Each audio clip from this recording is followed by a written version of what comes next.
BJP ಸೇರ್ಪಡೆ ಆಗ್ತಾ ಇರುವಂತಹ ಸುಮಲತಾ ಅವರು ಸಮಾಧಿಗೆ ಭೇಟಿಯನ್ನು ನೀಡಿದ್ದಾರೆ.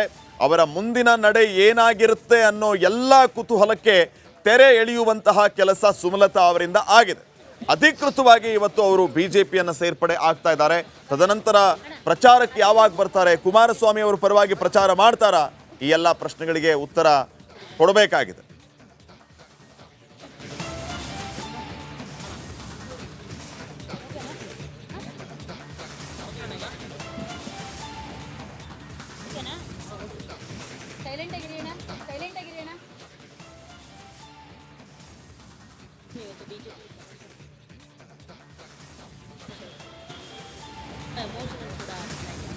ಹೌದು, ಯಾಕೆಂತಂದರೆ ಇದು ಒಂದು 5 ವರ್ಷಗಳ ಹಿಂದೆ ಸ್ವತಂತ್ರ ಅಭ್ಯರ್ಥಿಯಾಗಿ ಸ್ಪರ್ಧಿಸಿ 5 ವರ್ಷಗಳು ಇಂಡಿಪೆಂಡೆಂಟ್ ಸಂಸದೆಯಾಗಿ ನನ್ನ ಕೆಲಸವನ್ನು ಮಾಡಿದ್ದೀನಿ. ಇವತ್ತಿನಿಂದ ಒಂದು ಹೊಸ ಅಧ್ಯಾಯ ನನ್ನ ಜೀವನದಲ್ಲಿ ಆರಂಭ ಆಗುತ್ತೆ. ಏನೇ ಒಂದು ಒಳ್ಳೆಯ ಕಾರ್ಯ ಮಾಡೋಕ್ಕೆ ಮೊದಲು ಇಲ್ಲಿಗೆ ಬಂದು ಅವರ ಆಶೀರ್ವಾದ ಪಡೆದೇ ನಾವು ಮಾಡೋದು. ಸೊ ಖಂಡಿತ ಇದಕ್ಕೆ ಅವರ ಆಶೀರ್ವಾದ ಇರುತ್ತೆ ಅಂತ ನಾನು ಅಂದ್ಕೊಂಡಿದ್ದೀನಿ.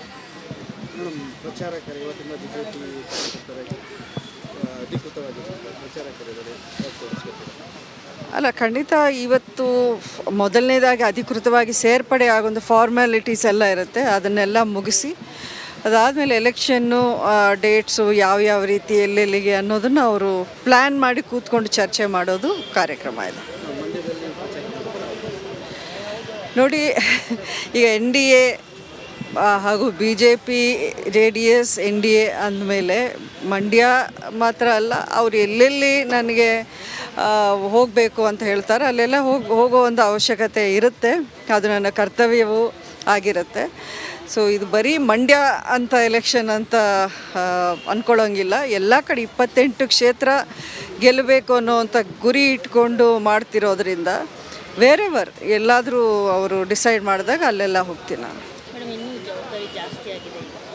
ಖಂಡಿತ ಆಗಿದೆ, but at the same time ಒಂದು ಅಡಿಷ್ನಲ್ ಶಕ್ತಿನೂ ನನಗೆ ತುಂಬಿದಂಗೆ ಆಗುತ್ತೆ. ಈಗ ಒಂದು ಪಾರ್ಟಿ ಚೌಕಟ್ಟಿನಿಂದ ನಾನು ಏನೇ ಕೆಲಸ ಮಾಡೋಕ್ಕೆ ಇನ್ನೂ ಸ್ವಲ್ಪ ಸುಲಭ ಆಗುತ್ತೆ. ಕೇಡರ್ಸ್ ಇರ್ತಾರೆ, ಕಾರ್ಯಕರ್ತರು ಎಲ್ಲರೂ ಅವರ ಜೊತೆಲಿ ಹೋಗಿ ನಾವು ಪಕ್ಷವನ್ನು ಕಟ್ಟುವಂಥ ಕೆಲಸ ಆಗುತ್ತೆ. ಈಗ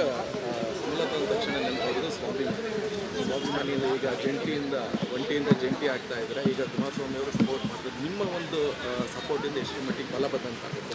ನೋಡಿ, ಒಂದು ವಿಷಯ ಹೇಳ್ತೀನಿ, ಇದು ಇಡೀ ದೇಶದಲ್ಲಿ ನಡೀತಾ ಇರುವಂಥ ಎಲೆಕ್ಷನ್ನು.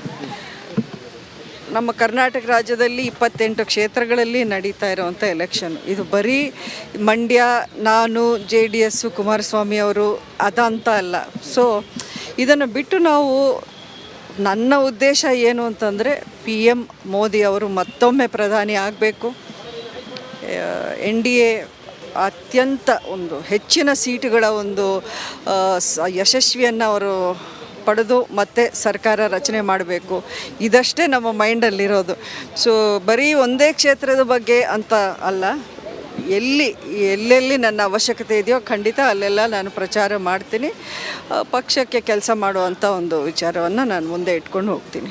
ಇವಾಗ ನೀವು BJP ಸೇರ್ತಾ ಇದ್ದೀರಾ, ಬಟ್ ನಿಮ್ಮ ಅಭಿಮಾನಿಗಳು ಹಾಗೆ ನಿಮ್ಮ ಕಾರ್ಯಕರ್ತರು ದೊಡ್ಡ ಮಟ್ಟದಲ್ಲಿ ಫೈಟೇ ನಡೆದಿರುವಂಥದ್ದು ಮಂಡ್ಯದಲ್ಲಿ. ಅವ್ರು ನಿಮ್ಮ ಜೊತೆ ಬರ್ತಾರಾ? ಎಲ್ಲರೂ ಭರವಸೆ ಇದೆಯಾ, ಅಥವಾ ಅವ್ರಿಗೆ ಏನು ಹೇಳ್ತಾರೆ? ಅಲ್ಲ, ಈಗ ಏಕಾಏಕಿ ಒಂದೇ ದಿನ ಎಲ್ಲರೂ ಕನ್ವಿನ್ಸ್ ಆಗ್ತಾರೆ ಅಂತ ನಾನು ಹೇಳಿದ್ರೆ ಅದು ಸುಳ್ಳಾಗುತ್ತೆ. ಕೆಲವರಿಗೆ ಇಷ್ಟ ಇದೆ, ಕೆಲವ್ರಿಗೆ ಇಷ್ಟ ಇಲ್ಲ, ಕೆಲವರು ನ್ಯೂಟ್ರಲ್ ಆಗಿ ಅಂತಾರೆ.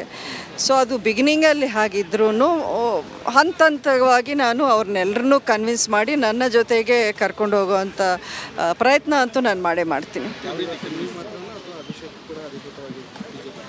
ಇಲ್ಲ, ಅಭಿಷೇಕ್ ಏನು ಜಾಯ್ನ್ ಆಗ್ತಿಲ್ಲ, ನಾನು ಮಾತ್ರ ಜಾಯ್ನ್ ಆಗ್ತಾ ಇದ್ದೀನಿ. ಮಂಡ್ಯ ಸಪೋರ್ಟರ್ಸ್ ಇದ್ದಾರೆ.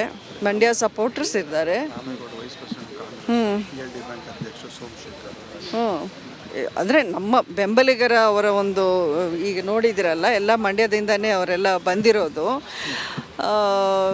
ಸೊ ಹಾಗಾಗಿ ನನಗೆ ಈವರೆಗೂ ಆ್ಯಕ್ಚುಲಿ ಹೇಳಬೇಕು ಅಂದರೆ ನನ್ನ ಮಂಡ್ಯ ಜಿಲ್ಲೆಯ ನನ್ನ ಬೆಂಬಲಿಗರೇ ನನ್ನ ಹೈಕಮಾಂಡ್ ಇಷ್ಟು ದಿನಾನು.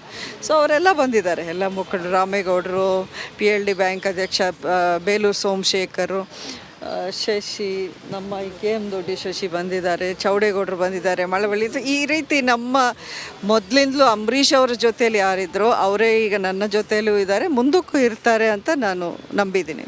ಬಿಜೆಪಿ ಲೀಡರ್ಸ್ ಯಾರಿದ್ದಾರೆ?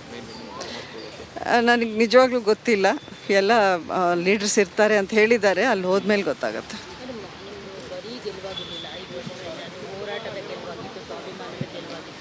ಸೊ ಎಲ್ಲರೂ ಅಂದ್ಕೊಂಡಿದ್ರು ಈ ಬಾರಿನೂ ನೀವು ಸ್ಪರ್ಧೆ ಮಾಡ್ತೀರಾ ಅಂತ.